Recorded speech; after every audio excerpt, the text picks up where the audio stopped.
Hello and welcome again. Good morning everybody. Welcome to another running video. I'm recording the audio later this time because when I made this run on Tuesday the 26th of May 2026, the microphone in the camera seemed to pick up the sound of my feet better than it picked up the sound of my voice, which was of course closer to the camera than my feet were.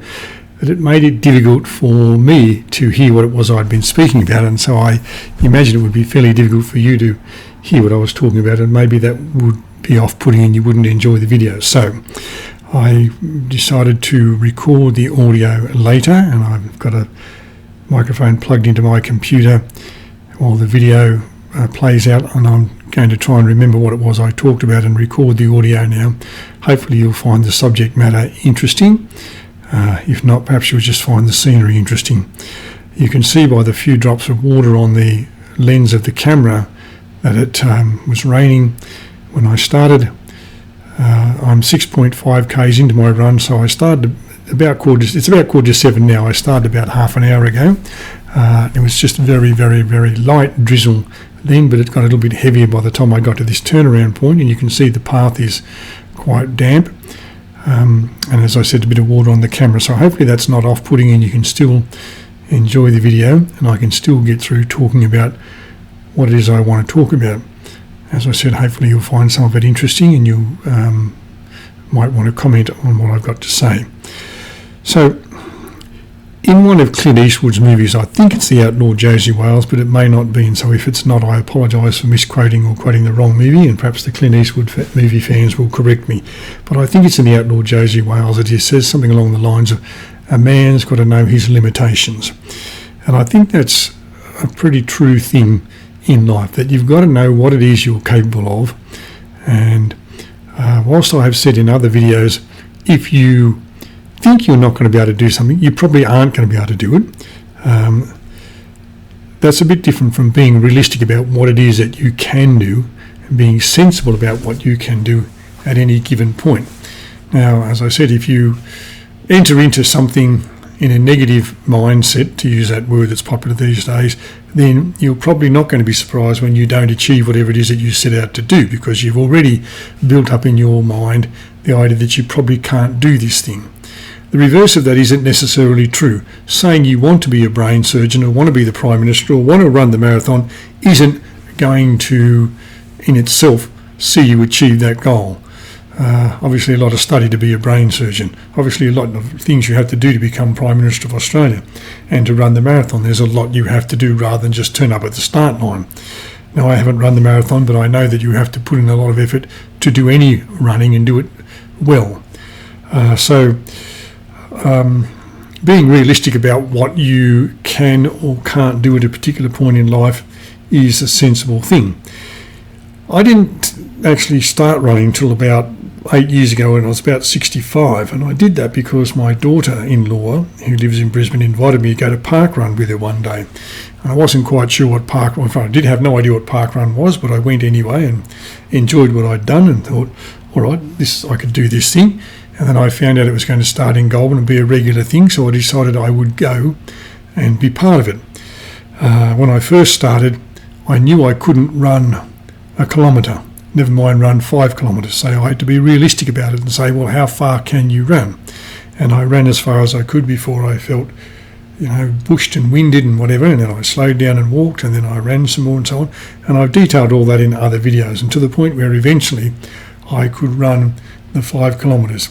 And whilst it wasn't easy, and I wouldn't say when I first ran the full 5 kilometres I did it comfortably and easily, I eventually did it.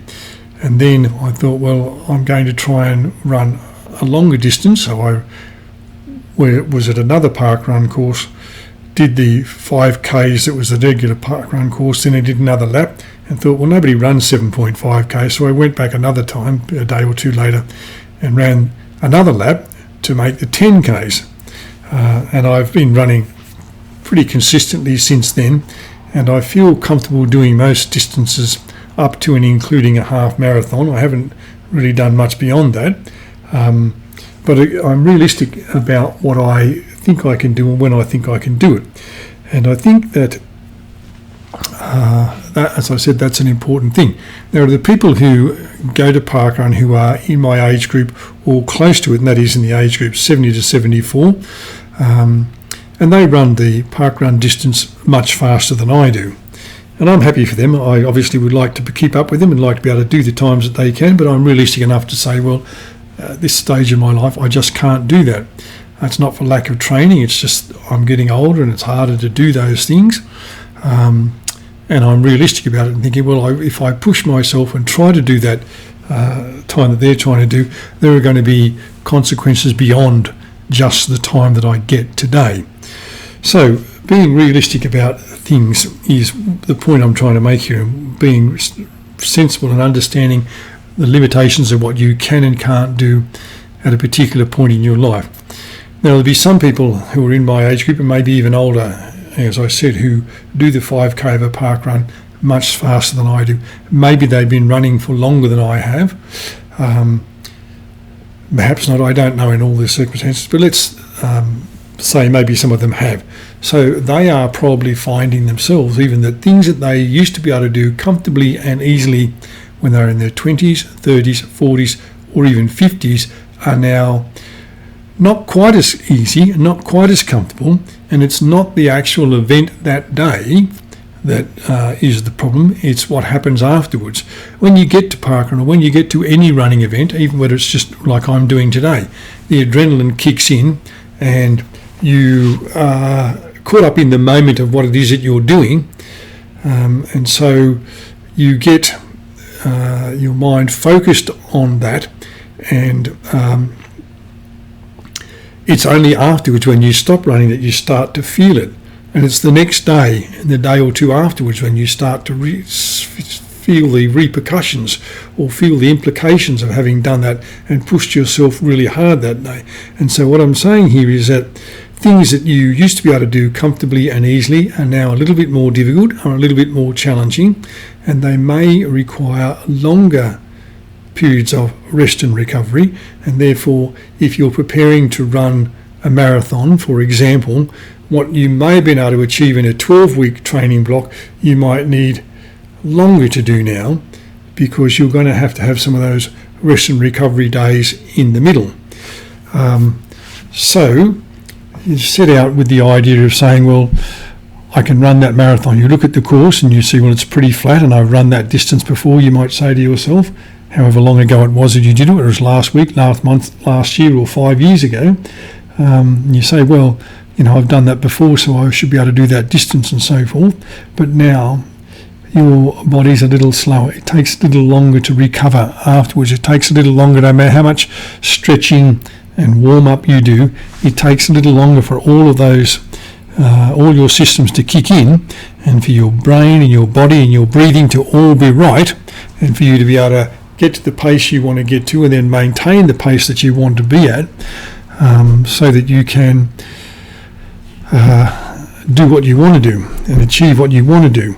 So what I'm saying here is, I guess, that if you're an older runner, I don't know how you classify as an older runner, but I guess parkrun says if you're over 40, you're in the veteran class. So I think I'm well and truly in that, and other people of my age group are also well and truly in that class. That there are days where you could go out, for example, and consistently, maybe 3, 4, 5 days in a row, run double-figure runs, do a double-figure run 3 or 4 days in a row, so 10 or 15, 20 Ks, 3 or 4 days in a row. You're now finding perhaps that, well, yes, you can do that, but then you really need several days of recovery, because everything's just basically tired.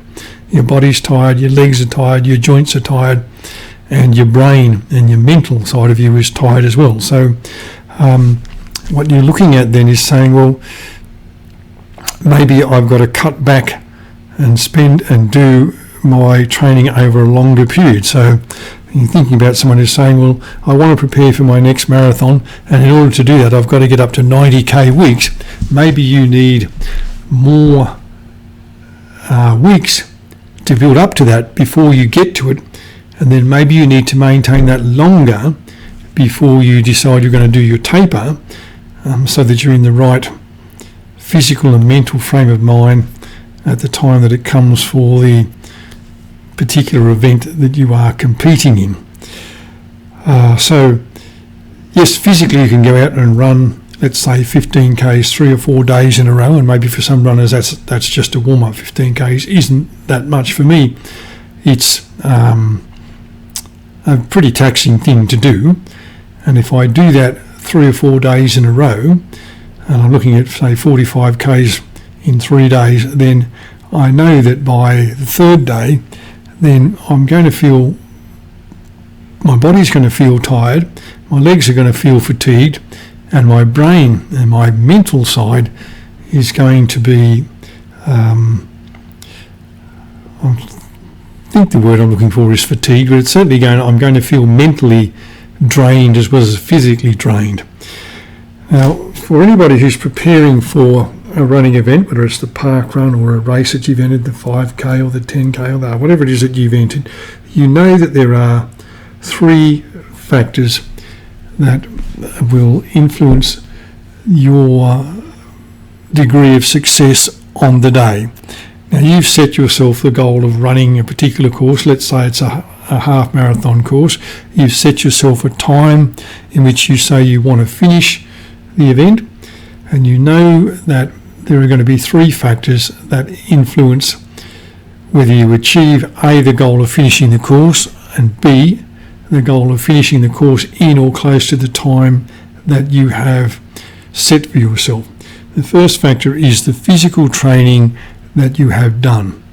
And as I said, as you get older, you might find you have to train for a longer period of time. What started out as a 12-week block might now be a 14 or 16-week block, just to get you in to physical condition and doing the volume you need each week in order to feel that you've got the half marathon in your legs. So there's the physical state of mind, and that includes doing the hydrating and fueling up and all of that sort of stuff that you do pre-race to make sure that when you get to the start line, you are in the best physical state you can be in to do what it is that you've now set yourself to do. The second factor is the mental state, and that is that your mind is fully focused on the job that you're going to do, which is run the half marathon or whatever distance it is. It's not feeling drained and fatigued because of all the training. You've had enough tapering, you've had enough rest days to be able to reset your brain, so that when you get to the point in the run, whether it's the 5K or the 10K or whatever distance it is, where your legs start to feel tired and you're thinking, maybe I need to stop now, maybe I should slow down and walk for a while, maybe I should just give up, that your mind can keep you going. That doesn't mean when you get, if you're experiencing real physical pain, like you've injured yourself somehow, that you should continue to go and make the injury worse.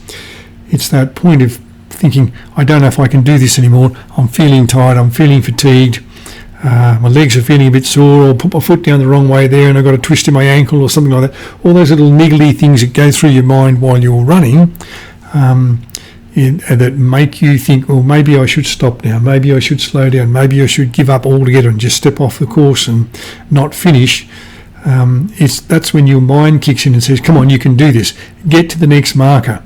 As I'm running along here, I know that there's an overhead bridge coming up, and I'll be saying to myself, keep going, get past the garden bench, the park bench here, keep going, pass under the bridge, and then you know you've got a downhill run for a little while and so on. So that mental side of making you, that keeps you going and keeps your body moving and keeps your legs turning over when you're feeling as if things aren't going according to the plan and maybe you want to stop.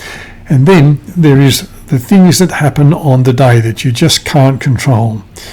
You check the weather forecast and the conditions are going to be ideal, but when you get there it turns out it's hotter than you thought it was going to be. Or you get there, it turns out to be wet like this, and not just a little bit of spit, but that by now the rain is getting heavier, and you're getting soaked and you're carrying wet clothing and you're chafing and all that sort of stuff. So you get there and the conditions aren't exactly as you thought they would be. You get into your corral or wave or whatever it's called at the event you're in, and you get sort of boxed in by people around you, and you get a bit of niggling, jostling and all that sort of stuff, and you can't get your rhythm going when your particular group is let go, and it puts you off. And it takes you a while to overcome that bit of a setback and say, well, just keep going. Everything will be fine. Eventually the pack will sort itself out. It'll go into the arrowhead shape, and you'll have time and space and room and all that to be able to do what you want to do. But the fact is, the things that happen on the day that you just can't control are going to have an influence over your performance. So all those three factors, and then, as I said, being realistic about what you can do. The other thing that you have to do is perhaps not compare yourself to anyone else. Well, certainly not compare yourself to anyone else. There is only one Kipchoge, there is only one Sawe, and you're not either of those people, and you never will. I'm not either of those runners, and I never will be. For those who don't know, Kipchoge was up until recently thought to be the greatest of all-time marathoners.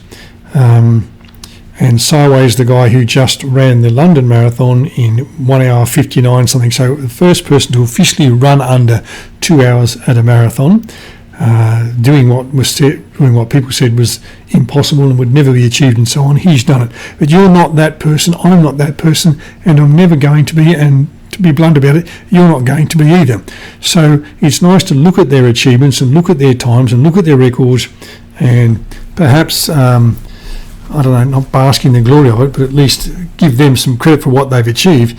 But that doesn't help you because you're not that person. So what you have to do is look at yourself and say, well, am I the person I was 5 years ago? Is it realistic for me to be expecting to be able to run times and paces that I could run 5 years ago? Well, if you're 25 and you're looking back at when you were 20, it probably is. If you're 65, or you were 65, you're looking back to when you were 65 and you're now 70, it probably isn't, because no matter how much training you do and how fit you are and all that, the body just slows down. And as I said, things take longer and it's harder to do things and so on. So, first of all, don't compare yourself with any other person, because you're not that person. Be the best you can be a better version of yourself. Even if the better version of yourself is a better version of what you did yesterday. But don't compare yourself with other people. Don't compare yourself with anybody else that's in the same age group as you, because you're not them. You don't have the same physical attributes as them. Yes, you're male or female or whatever it is whatever else it is that people identify as these days, but you've got a different body mass, you've got a different weight, you've got a different skeletal structure, all those sort of things. They may have been doing it a lot longer than you have. They may be putting in more training than you've been putting in, and so forth. So look at what you did and see if you can improve upon that, but not what you did 5 years ago and see if you can improve upon that. See if you can be consistent with what you did yesterday or last week or the Saturday before, and say, well, can I be reasonably consistent with that? So if I'm running around 25, 26 minutes for the 5K, can I continue to maintain that? I might not be able to get better than that, but I hopefully can continue to maintain a time around that. Now, there'll be weeks when you will be running, and if you were running 25, 26, you might now be running 27, 28, just because of the conditions that day weren't ideal for you. You were feeling a bit more exhausted because you did some extra training during the week. You got boxed in at the start and you couldn't get into your rhythm. You went out too fast. You got caught at the turnaround point. Whatever the reason is, there'll just be some days when you don't get close to the time that you've set yourself. I know in my park run events, I have 3 goals in mind, and I've explained them many times before, but one of them is to try and be at or past the 2 kilometre mark when the first runner is passing me on their way back. Now, the last couple of weeks, I've not been able to do that. I've still been able to run under 30 minutes. I've still been able to finish in the top half of the field, which are the 2 other goals that I want to achieve. And I kick a stone or 2 from home and curse myself for not being fast enough to get to that 2 kilometre point. But then I move on from it and say, well, okay, I'll try for that next week. I'll try and be a little bit better and get a bit closer to it, or maybe I'll even pass it next week, and that'll give me my 3 out of 3 goals. So look at your own performance and look at how you're doing currently this year, or maybe even what you did in the corresponding month last year. Don't look back 5 years and say, well, 5 years ago I was doing this, because you're now 5 years older. And 5 years at 20 to 25 doesn't make a lot of difference, or even 40 to 45 maybe doesn't make a lot of difference, but 65 to 70 or 70 to 75, it makes a lot of difference. So, be realistic about what it is that you can do now. And this is what I'm saying about knowing your limitations. I'm not saying to you, well, you look and say, well, I just can't achieve that ever again, so that's what, I just give up. Do I? No, I'm not suggesting that. I'm saying keep running if you're getting pleasure out of running. Keep running if you enjoy the challenge. Keep running if you feel that you're enjoying it and it's doing you're getting out of it what you want to get out of it. But be realistic about what it is you can achieve. Be realistic about the time that you can run, or the pace that you can run. And when you don't necessarily reach a particular pace or a particular time for the distance that you've set yourself, try not to be too despondent about it. It is, after all, just running. There are no certificates, prize money, checks, podiums, all of that sort of stuff. They're probably not for you. And if they're the things you're running for, then there'll come a point where those things, you won't be getting those things anyway. So that's the sort of motivation that's temporary and probably doesn't last very long anyway. So what's the takeaway from all of this is, well, I guess, as I said at the beginning, know your limitations. Be realistic about what it is that you can do. Understand that even if you have been running for 30 or 40 or more years, that if you're in the age group I'm in, 70 to 75, the things that you could do easily a decade or so ago are now going to be more difficult. They just simply are, because that's just life. That the little niggly injuries that you get when your tendon gets stretched the wrong way, or you twist your knee when you land or something like that, are going to take longer to heal, because that's, again, just life. It just is what happens. And be realistic about those things and say, well, I perhaps have to build my training plan up over a longer period of time. I have to be realistic and say, I can't achieve this in 12 weeks. I maybe need 14 or 16 weeks to do it in, and there's nothing wrong with that. I need a few more rest days in my program, just because my body is fatigued and I'm mentally fatigued by what it is I'm trying to do. All right, well, those are my thoughts on a man's got to know his limitations. Enjoy whatever it is that you're doing today, and if you're running somewhere, hopefully it's dry and you're not getting soaking wet. I'm going to leave this running now until the video runs out. I'm going to leave the audio running. If you've got a comment that you want to make, then make it in the appropriate section. When I become aware of it, I will respond, and I will talk to you again when I'm making the next video, whenever that might be. I think I've just come up on about 10k, so by the time I get to where I started, and the video is going to run out just before that, it'll be about 10.6k's. Thank you for watching. Enjoy your day, and I'll talk to you again when I'm making the next video. You'll find a map at the end to show you where I went if you're interested in that sort of information as well.